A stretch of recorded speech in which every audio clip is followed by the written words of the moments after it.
Israel के Iran पर होने वाले हमलों के हवाले से जिन इस्लामी ममालिक ने मज़म्मत की और एहतजाज किया, वो कौन कौन से इस्लामी ममालिक अमेरिका और इसराइल के राब्ते में थे, और ये मज़म्मत सिर्फ फेस सेविंग का पेशखदमा था। ये आज मैं आपको अपनी व्लॉग में बताऊंगा।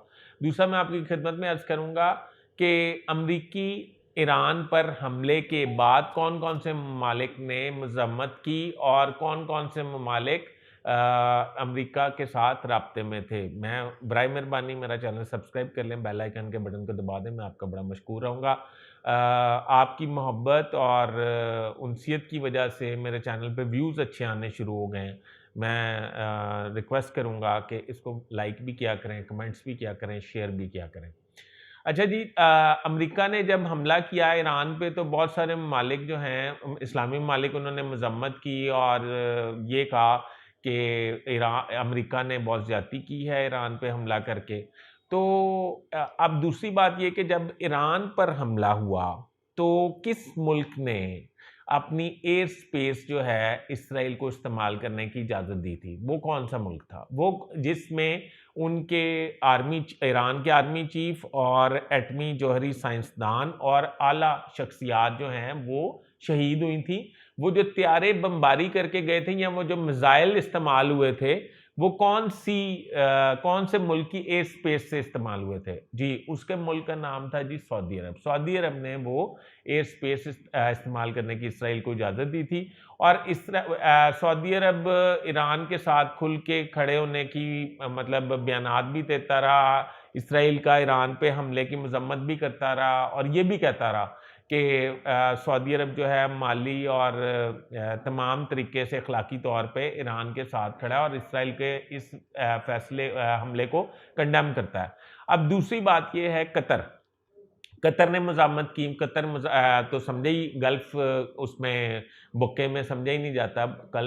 कतर समझा जाता है ईरान के मतलब क्लोज तरीन मुल्क समझा जाता है।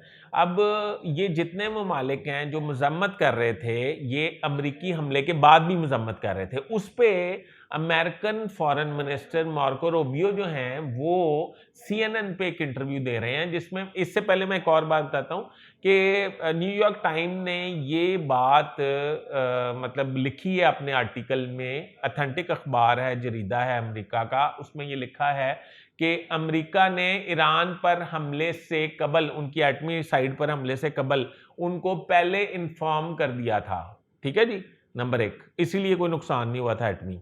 दूसरा, ईरान ने 2 गल्फ ममालिक के जरिए सफारतकारी करते हुए अमेरिका की एयर बेसिस जो इराक में, कतर में और डिफरेंट बहरीन वगैरह में वाक़या थी, उन पर मिसाइल दागने से पहले उनको भी एतमाद में ले लिया था। इसलिए वो एयर बेसिस जो हैं वो खाली कर दी गई थी। फौजी भी टालिए गए थे, असला भी टालिया गया था, ट्रक भी टालिए गए थे, तमाम चीज़ें टाली गई थी।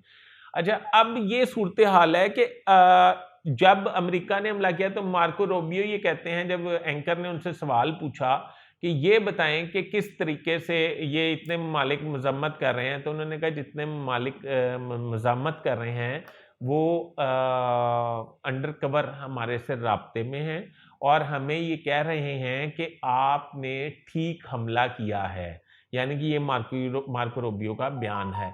और सदर ट्रंप की जो पॉलिसी थी वो भी खुल के सामने आ गई। सदर ट्रंप की पॉलिसी थी इसराइल को चक्कर देना, उन्होंने भी इसराइल को चक्कर दे दिया, अपनी फेस सेविंग कर ली। इस्लामी ममालिक ने भी फेस सेविंग कर ली और इसराइल ने भी फेस सेविंग कर ली। तो ये जंग जो है ना, ये कोई फिक्स मैच लगता था मुझे, क्योंकि अगर आप पूरी सूरत हाल पे गौर करें तो एक फिक्स मैच था। ईरान का नुकसान बहरहाल हुआ है जिसमें शहादतें हुई हैं। अभी तक के लिए इतना ही। अपने होस्ट फैसल अजीज भट्ट को इजाज़त दीजिए। अल्लाह हाफ़िज़।